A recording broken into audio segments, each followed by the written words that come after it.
I used this cream on him, just at my worst case scenario kind of thing, and treated him at noon, and he messaged me at 6 p.m. that night to say, like, I'm still not in any pain. For me, I prescribe for my patient to give outside Morocco the CBD as full spectrum, 3,000 milligram or 2,000 milligram for some have pain of cancer, and the follow-up is very good. In that study, we're going to look at neuropathic pain. We're going to look at orthopedic pain. We're going to look at ex-professional and junior hockey football players, all right, that unfortunately may be on prescription medications, right? Some of them may be taking opioids as well. Well, hello there. It's Renee here, back in the studio, and today we're going to continue listening to a conversation with Rob and Natalie, who are doing some great things with and for cannabis and veterans. It's Reefer Madness, the podcast with Trevor and Kirk. Wow. And the current platform I'm on, I put in an order expecting what I normally ordered, and I got half of it. And I called him. I said, "What the fuck is this?" He says, "Well, that's your limit with the new restrictions." Oh, yeah. Okay. Wow. So I bought some from a recreational store. Thank God I found a rec store that had the deal of a lifetime. Yeah. A 10 pack for $17.90 of the gummies. Yeah. Wow. Yeah, of the 10 milligrams. Yeah. Yeah. Is that good? That's a great price. I don't know. They're usually $5.80. They're usually $5.85 a piece. Okay. And I got a 10 pack for $17. Okay. Nice. Yeah, I bought like 6 of them. Yeah. Kayla bought a couple. Kayla bought a couple because they were cheap. So why were they on sale? Were they? They're not on sale. That's it's not just on the sale. way they got around the packaging. So you know how you can only have 10 milligrams per pack? Yeah. So what they ended up doing was they have 10 individual packages within one big bag. Oh. And then they charge $17 for 10 packages of gummies in one bag. Oh, gosh. Innovation. Yeah, so it's like $1.70 a pack. Loophole. Yeah. Huge loophole. Yeah. Cool. Mm-hmm. Is there anything I didn't ask you about veteran affairs and using cannabis as vets? What is the most important thing about using cannabis as vets? I would say... Go ahead. Get professional help. Yes. So there's some organizations. There was one, and I'll say it, Kayla's old company, the Cannabis Nurses, that I went through VAC. They paid for it, for the session. They contacted us. They made us complete a online thing that said our medical conditions and the medications we're taking for those conditions, and sent them to them.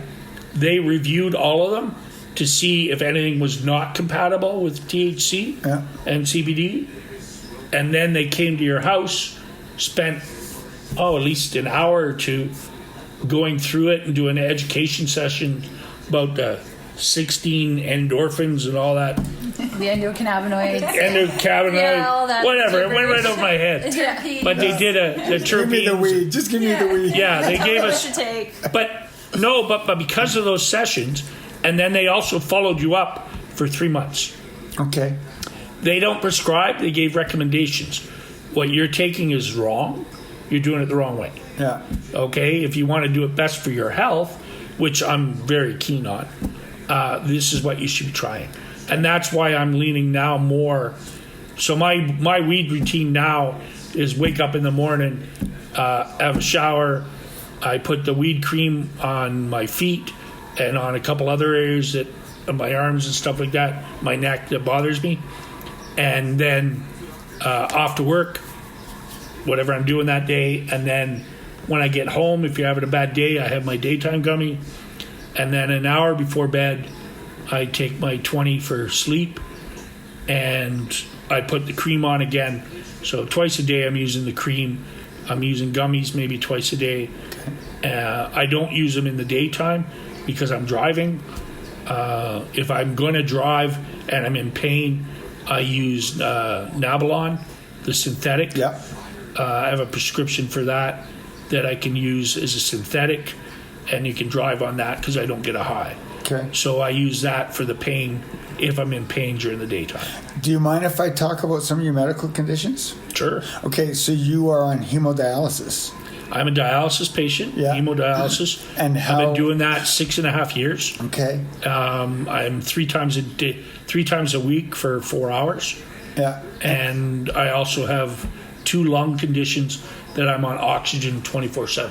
So are you on other pharmaceuticals? Like, do you have a? Oh, yeah. Yeah, you have a binge. I'm on 16 meds. Yeah, that's what I was going to say. So when you're being dialyzed, does cannabis play a role at all in this? Do you tell them that you're doing cannabis? Oh, they know about it. So how does it work in a dialysis? How does cannabis work through the dialysis? There's no impact. There's no impact. Okay. No, unless I can't drive. Yeah.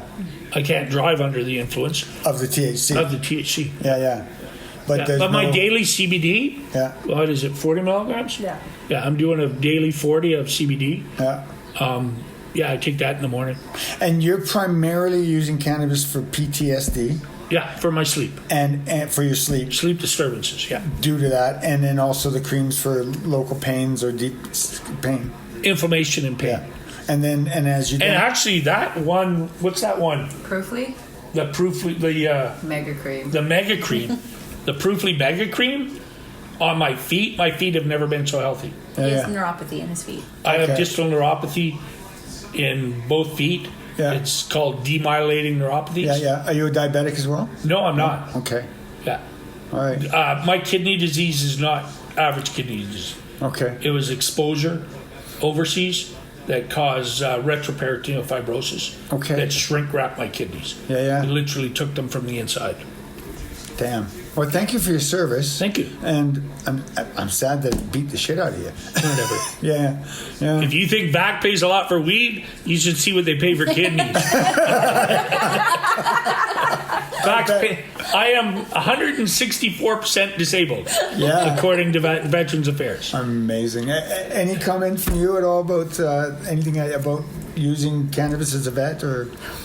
No, just to reiterate what Rob said, like the education piece is a huge component to being able to use it properly, intentionally, to be able to fit it into your life to improve your quality of life. Yeah. And just understanding, like utilizing it for bedtime, regulating your sleep, and restoring or storing traumatic memories in a healthy way. There's some significant benefits, and I still learn all the time from Kala about how to use it properly, when to use it, and so there's some significant benefit and healing that can come from it, using it in an intentionally way. So I think the education piece is oftentimes missing for veterans, and I know a lot of them that are just will take massive amounts before sleep because they just want to sleep. But there's ways of teetering your dose throughout the day so that you don't need significant amounts to sleep. Like your body has this consistent system, and we all struggle with bone and joint issues having served in the military, so the inflammation that's there and our sleep are probably the biggest benefits that cannabis can support with.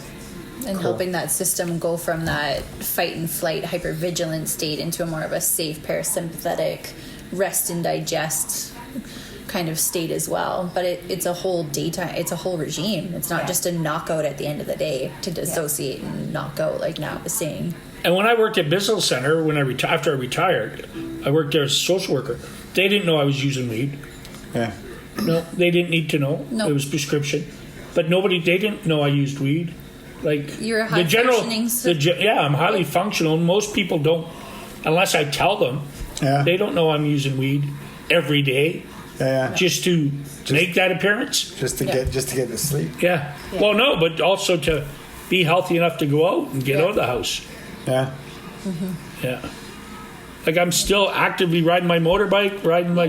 Oh, good. You got a Harley? What do you got? I got a Harley trike. I got a tri-glide downstairs. Of course you do. I got it washed today. I got to put my oxygen tank somewhere. Oh my God! So you go down the highway with oxygen on, and Oh yeah. oh, Hell yeah, I want that picture. I have one. I took one today. That's hilarious. Still living. That's hilarious. That's funny. Yeah, if you look close enough, you'll see the. Oh yeah, he's on his trach. I got the nasal cannula on. And you got your leather. Did your dialysis doctor make you switch from a two-wheeler to a trach? 2 years ago, my doctor said, because you pass out, I don't want you riding your bike to the hospital. Oh yeah, because after dialysis. Yeah, he says, I don't want you. You're not stable enough. Yeah. So I hummed and hawed, and I'm like, I'm not giving up biking. So I hummed and hawed, and I did some Googling and found a trike. Bought a Harley trike. Harley tri-glide. And Yeah. that's And I guess you're not gonna go for a Spider. no. None of my friends would ride with me. I was gonna say. He'd be out of the game. Yeah. Oh, that's cool. That's cool. Well, thank you for that story, you guys. Thank you very much.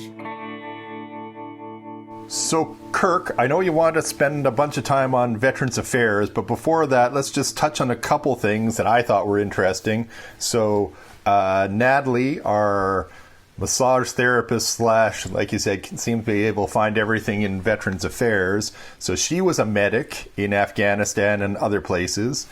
PTSD, sort of found that black market cannabis was helping her deal with that, and then eventually found through massage therapy that it was helping other people. So that was really interesting.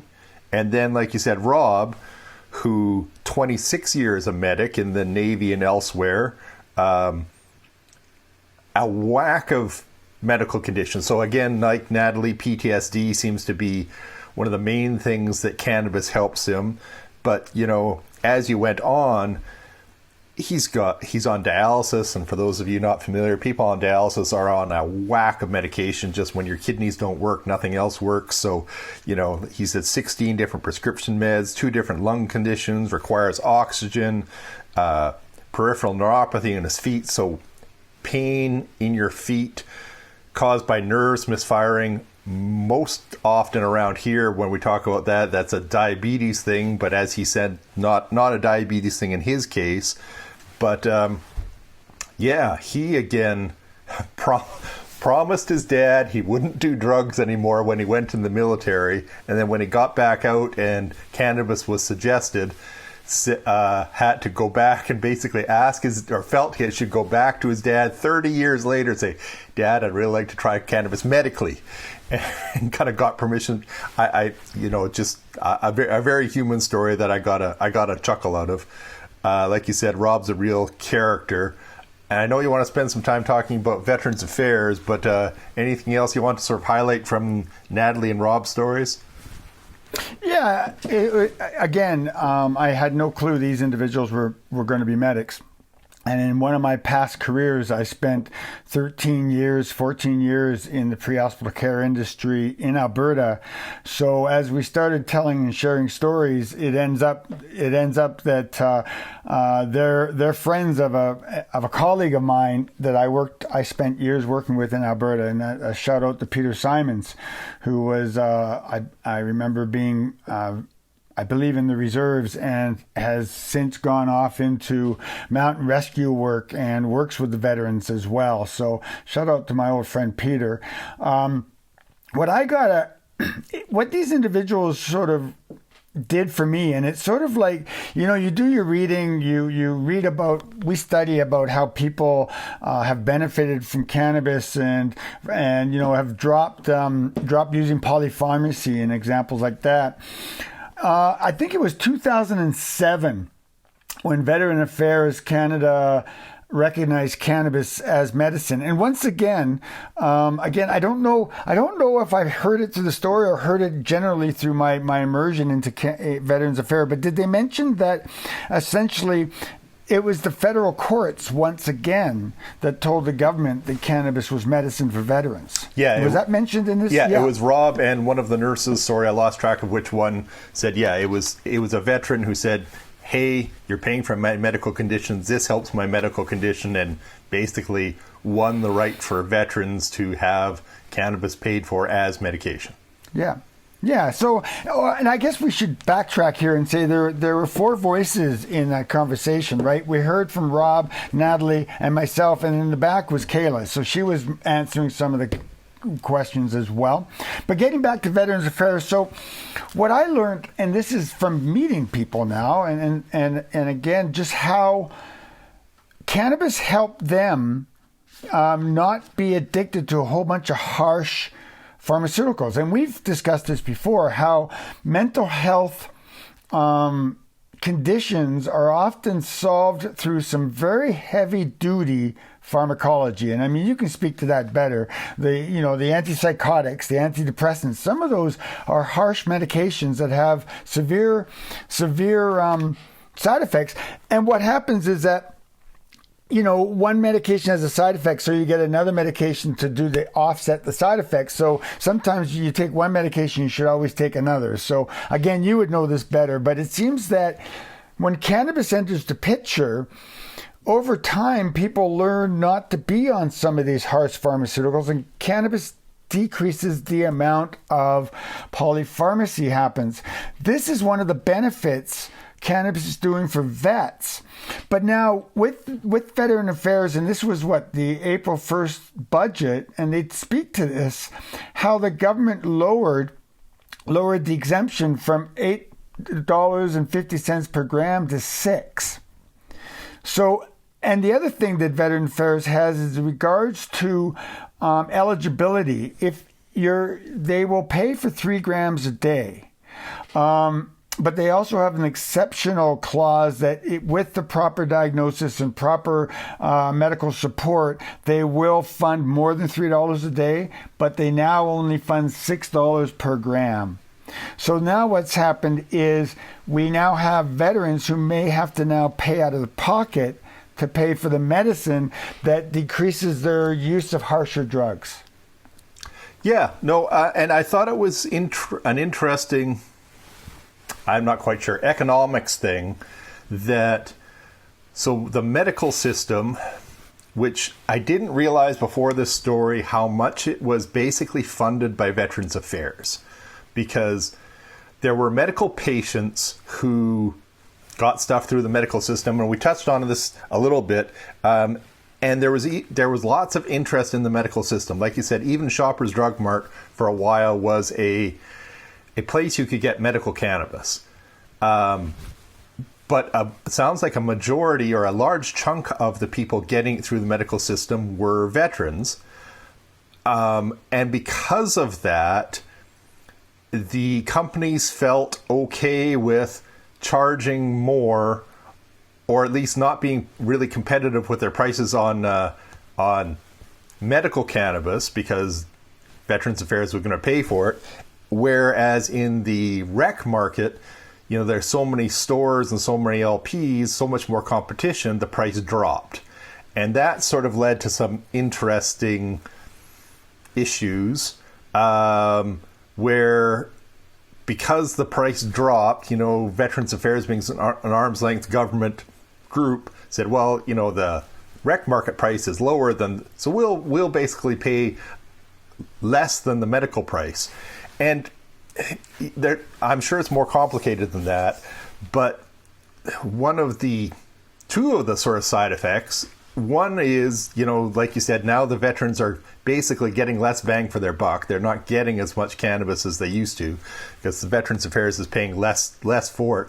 The other, just sort of looking down the road, if only Veterans Affairs was kind of funding the medical model, and we've already seen there seems to be pressure from Health Canada to kind of get rid of the medical model, is the medical model going to just go away altogether?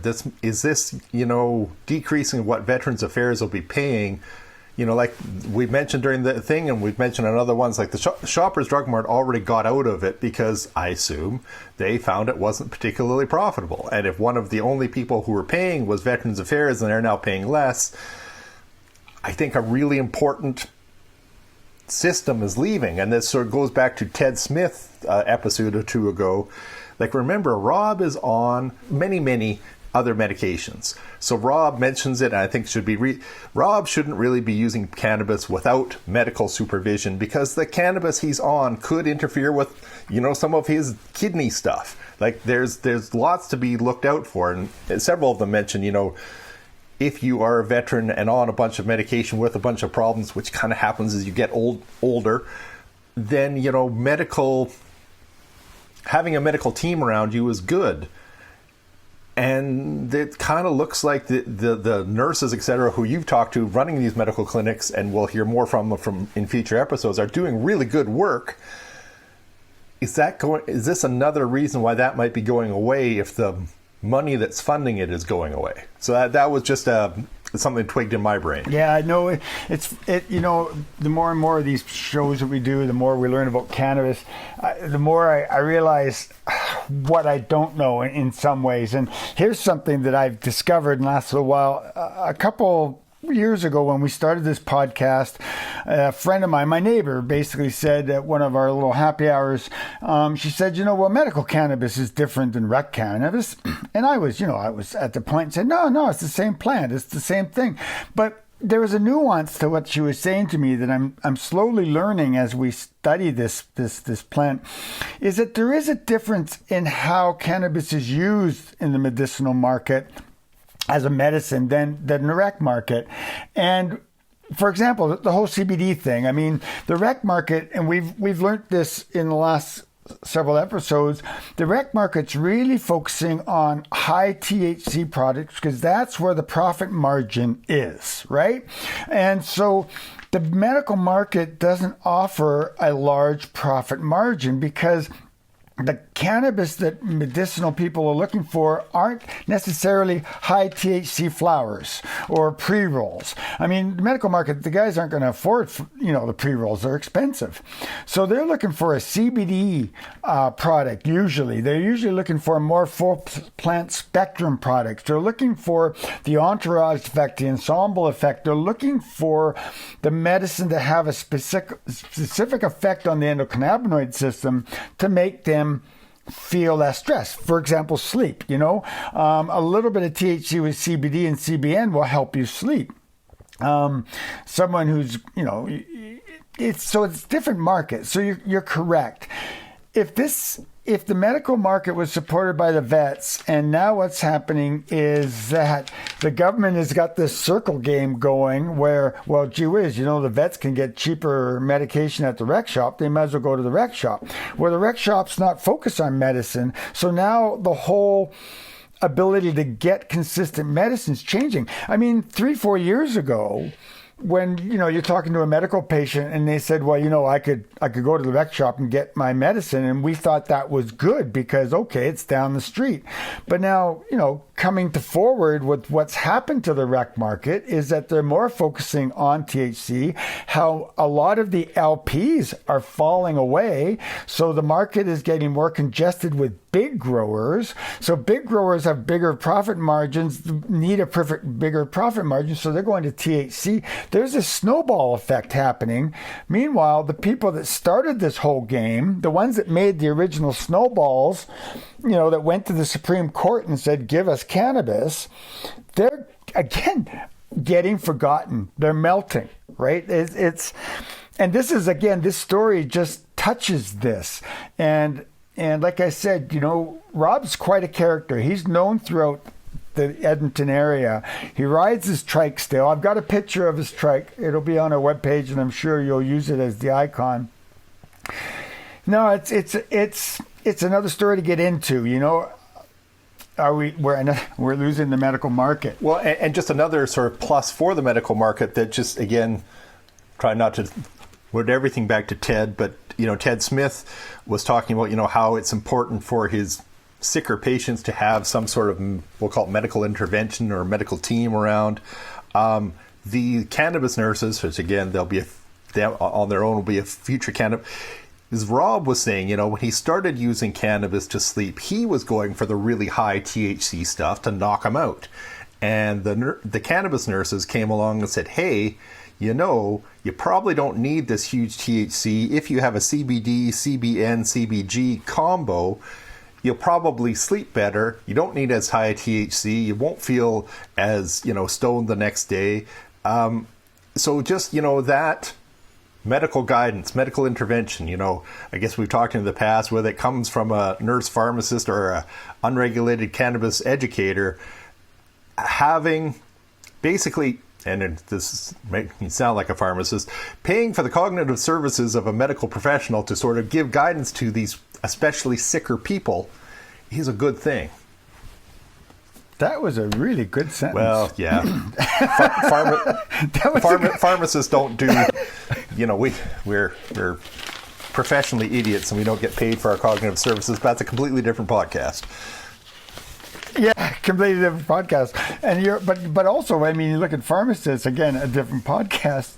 You guys are on the free fee for service side, right? Yeah. We nurses, we tend to be the employees of the system. And what makes this story unique, and again, we're really pushing this forward story, is that I hope to have a panel discussion of cannabis nurses from across the country talking about nursing and cannabis. So that's something I'm working towards.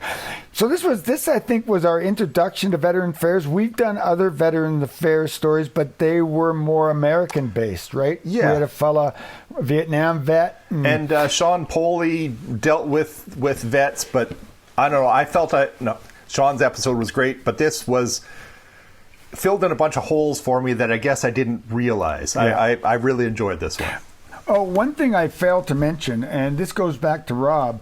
Rob's medical conditions are a direct result of his experience in the Gulf War. This is not a guy that's aging, blaming on his years of serving our country. This was a direct result of exposure, and he never really explained what that exposure was. But I imagine as a medic, he was into some pretty exposed places. So yeah, you could be right there on the front lines with the guys getting bombed and gassed and. Yeah. I back in the day in the 90s, I met up with a lot of medics and training programs and stuff that I shared training with them, and I also lived very close to Cold Lake. Actually, now that I think about it, I taught a course in Cold Lake on trauma care. That was a long time ago. Just thought of that. My son's right now in Cold Lake cleaning ducks, but that is, again, a different podcast. Anything else you want to talk about Veterans Affairs, Rob, Natalie, or your cannabis nurses before we wrap this one up? So much to say, Trevor, but so little time. I'm Kirk Nyquist. I'm the registered nurse, and you have Reefer Madness, the podcast.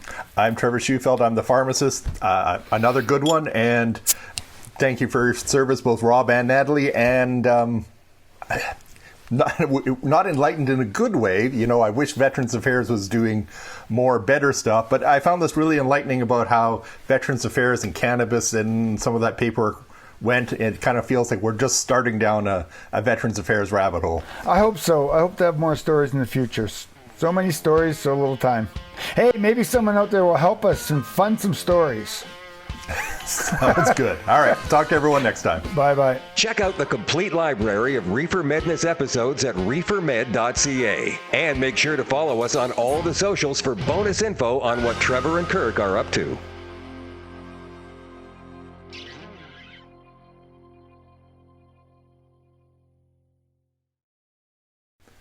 All right. So I'm ending recording here.